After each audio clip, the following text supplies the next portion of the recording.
Periodismo investigativo. Bueno, queridos amigos y querida Tatiana, ¿alguien pudo averiguar por alguna vía electrónica o no electrónica cuánto gana el director presidente o como se llame el número 1 de la Federación de Departamentos? No, ya estamos en esa averiguación porque es un dato muy importante, ¿no? Sí, es un dato interesante porque, a estas alturas.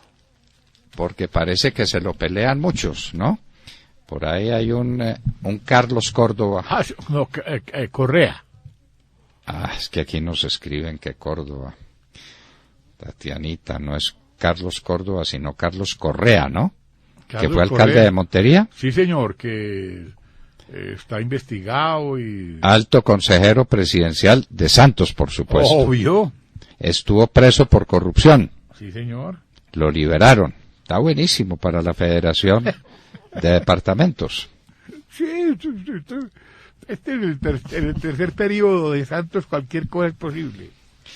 Bueno, y queridos amigos, ¿no les parece que la situación de Trump sería insostenible si no lo mantuvieran los resultados fantásticos de la economía de los Estados Unidos?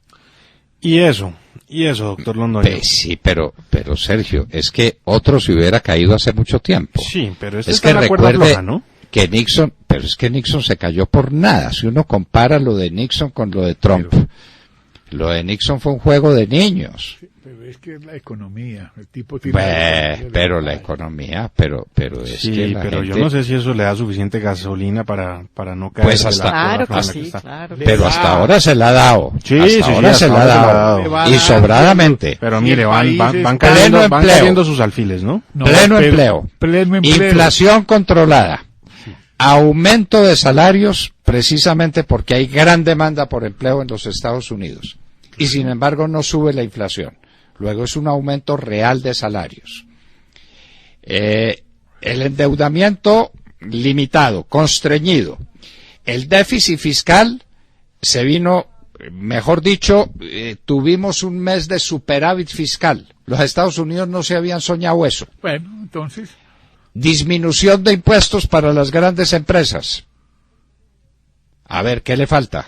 No, pues es que los señores demócratas no soportan eso. ¿Para qué Y además hablemos está claro? frenando a los abortistas. También, Ah, bueno.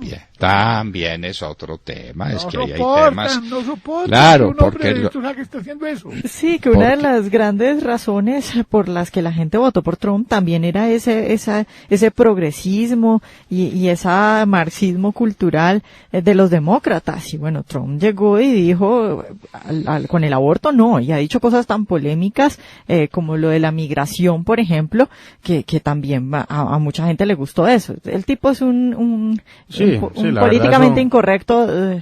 Y eso le ayuda a sostenerse. Pero... claro, ¿por qué estamos dando estas noticias?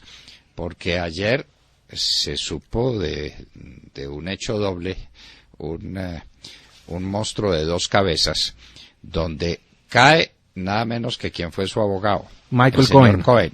Muy bien. De quien hoy ya tuiteó Donald Trump, ¿no?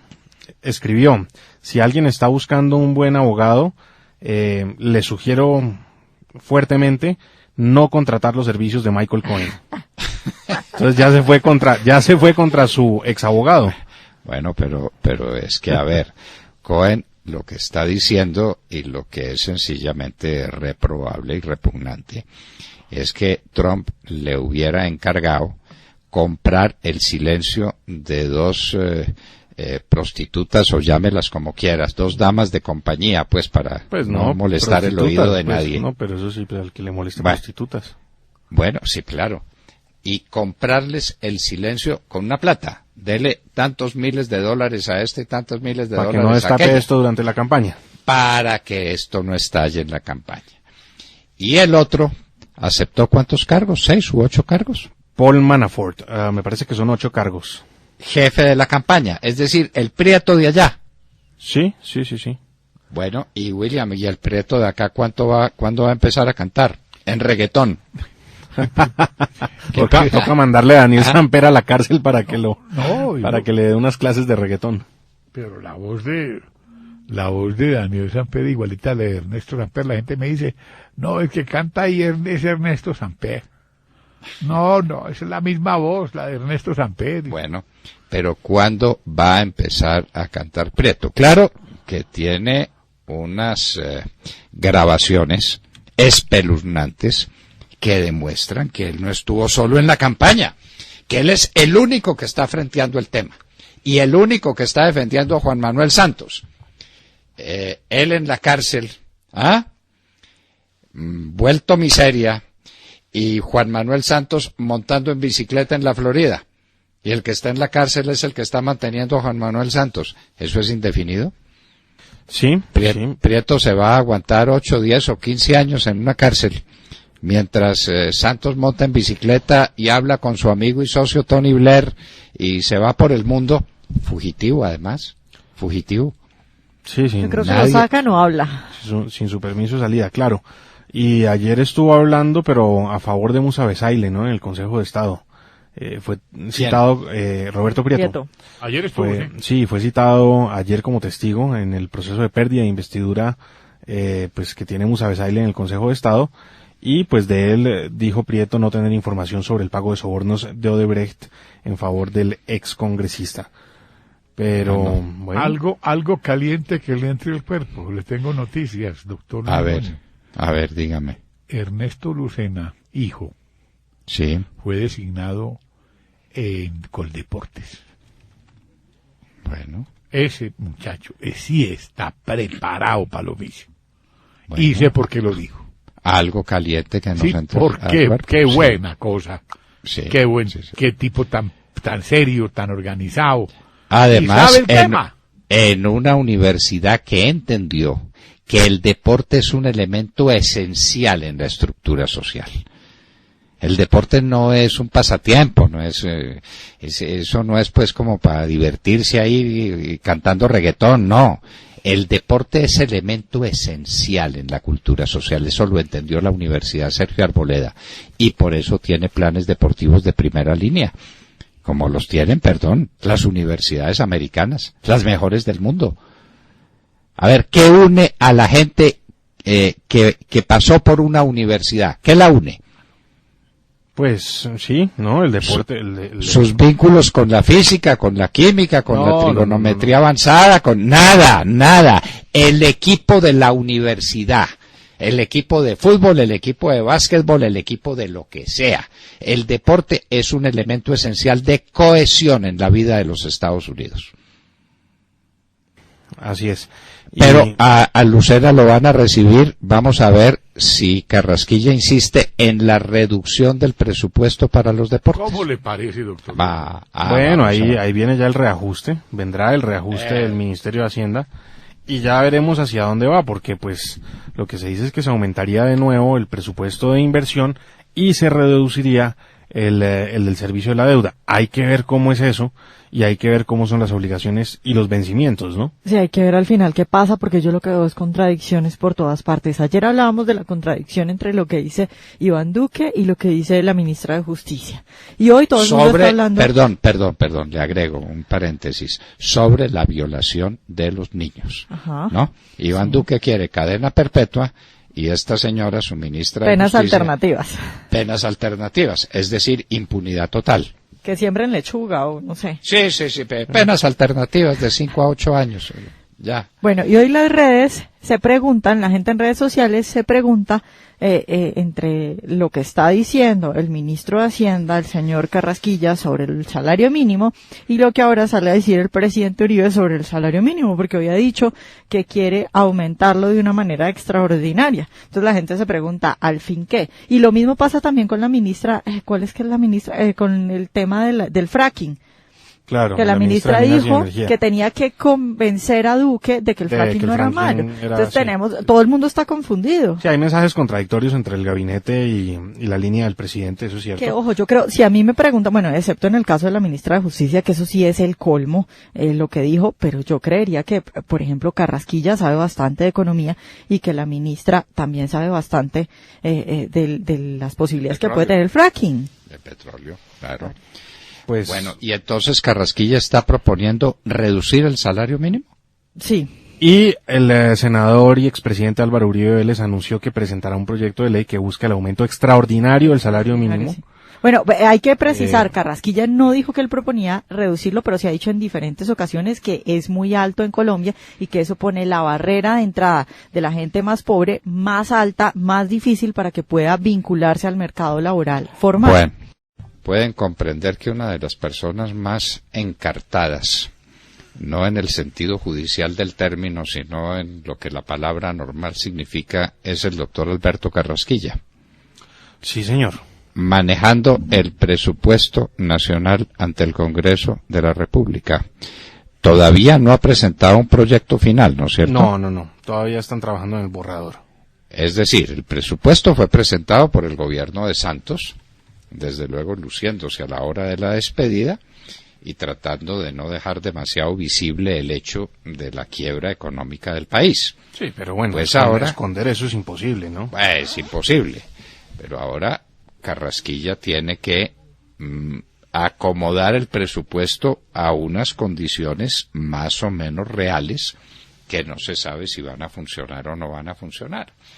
Recuerden que Santos, en su presupuesto, había limitado extraordinariamente el presupuesto de ciencia y tecnología, es decir, la economía naranja, el corazón de la economía naranja, y el presupuesto de deportes, nada menos que eso. Así es. Ahora, igual el gobierno lo que dice, y lo dicen desde el Ministerio de Hacienda, pues dicen que no es necesario cambiar el monto total del presupuesto, que recordemos está en 258.9 billones de pesos, sino más bien recomponer los porcentajes de deuda y de inversión para poder sostener los programas sociales. De deuda y de inversión. Eso significa endeudarnos más, ¿cierto? No sé, ellos lo que están diciendo es que van a replantear las prioridades en el presupuesto general de la nación. Pero si mantienes el presupuesto en el mismo nivel y el recaudo no da sino para una parte modesta del total, el resto, ¿con qué lo llenan? ¿Con lo que gane Ecopetrol? Pues son unos billoncitos de pesos poquitos. ¿Y el resto? Más deuda. No, y además cambiarían la referencia del precio del petróleo, que lo tienen estimado, o lo presentó Cárdenas con un estimado de $65 por barril. Aquí se está hablando de aumentarlo a 70 para las estimaciones. Reajustar eso hacia arriba. Y que solo habrá 5.8 billones para distribuir en inversión. El papel puede con todo, ¿no? El papel puede con todo. Ahí vimos muy quejosa a la ministra de Trabajo, diciendo que le quitaron prácticamente todo lo que el ministerio tenía para inversión. Sí. A la doctora Alicia Arango. Muy difícil. De hecho, lo dijo el ministro Carrasquilla, dijo, la situación no está nada fácil, pero con un poco de esfuerzo y debate podemos llegar a un presupuesto que permita cumplir con los programas sociales sin pegarle un frenazo a la economía como el que está implícito en el proyecto actual. Dice pues que deben tener algo concreto a mediados del mes de septiembre para definir los montos. Claro que frenar una economía que está creciendo al 2% significa ponerla en declive, ¿no? Sí, no, pues, en el menos algo. En reversa, sí. En reversa, esa es la verdad, yo no sé por qué Carrasquilla no utiliza el lenguaje que es. Nos dejaron en la ruina, señores. Bien, eso tuvo razón Macías, porque la verdad es esa, lo que nos dejan, lo que recibe el presidente Duque es un desastre. A ver cómo se va a manejar ese presupuesto, y es que ese presupuesto es fundamental. Ese presupuesto es la línea de trabajo y el presupuesto es la partida económica más importante de todas las que hay.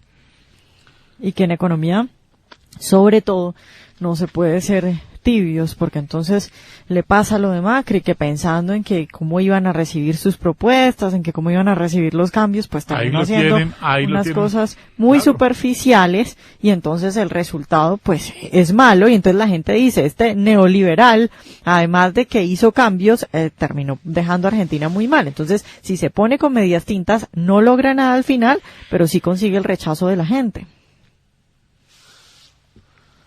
Sí, y nos estamos preguntando también qué es este proyecto que presentó el expresidente y senador Uribe, ¿no? ¿Hacia dónde va? Una iniciativa que busca dotar al presidente de la República de facultades extraordinarias para que en el momento que el gobierno nacional lo estime, proceda a realizar el aumento del salario mínimo, dice Uribe, de manera que produzca el menor impacto inflacionario y no se expresen otros indicadores económicos. Pero, ¿cómo es esto y para dónde va y por qué, no? Y en contravía de lo de lo que dice Carrasquilla. Y además es que eso... Pero lo que había dicho el decreto Uribe era... Mazo es al estilo de Maduro, ¿no? Subamos el salario mínimo y bajemos los impuestos.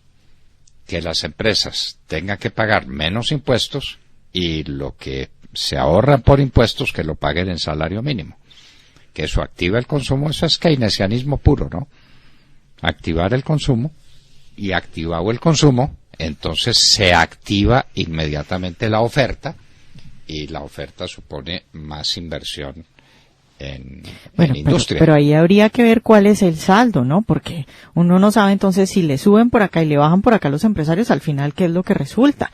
No, y pues lo para otro, los empresarios da la misma, el balance es el mismo. Claro, habría que ver cuál es el saldo, dependiendo no de cuánto suben acá y cuándo bajan allá. Sí, habría que ver eso. Pero sería lo comido por lo servido, como está planteado. Pero además es que, insisto, el salario mínimo es una barrera de entrada a la gente. Es decir, cuando suben el salario mínimo, ¿qué es lo que va a pasar? Que la gente más pobre, por ejemplo, alguien que se haya graduado apenas de bachiller, o que ni siquiera se ha graduado de bachiller, que hay muchos, es muy difícil que una empresa lo contrate, porque lo que aporta la empresa, porque no tiene capacidad, conocimientos, experiencia, es muy poco y no le pueden pagar más que eso. Entonces lo que hace es condenar a esa gente a la miseria. Pues claro que los bachilleres que no se han graduado tienen derecho a las más altas dignidades del Estado. Bueno, ya sé para dónde va. Muy bien. Deje así. Bueno, ¿no? Que Pues pero los bachilleres responden, ¿no? Porque Y responden por Twitter, además. ¿Sí? Y una Sí, pregunta. ¿Sí? Responden por Twitter y yo no sé quién les escribió eso. Un bachiller ayer escribió. Sí, respondió. Yo recuerdo al bachiller Cleofás Pérez, que era un berraco, yo no conozco más. Pero es que el bachiller en la época antigua era una persona muy significativa. Sí. No había doctores, había bachilleres. Claro. De ahí el nombre del bachiller Cleofás Pérez. Sí, señor. Y de ahí las conversaciones de Don Quijote con el cura, el barbero y el bachiller que aparecía, que era un personaje central en la historia del Quijote. Sí, Pregunta, ¿van a mantener la renta presuntiva? La renta presuntiva es una confiscación a los bienes de la gente más anciana, que todo lo que conserva es un patrimonio. Entre el impuesto al patrimonio y la renta presuntiva, confiscamos a las personas ancianas de este país, que solamente tienen para vivir su patrimonio. Muy bien, vamos a ver qué hace el doctor Carrasquilla con eso.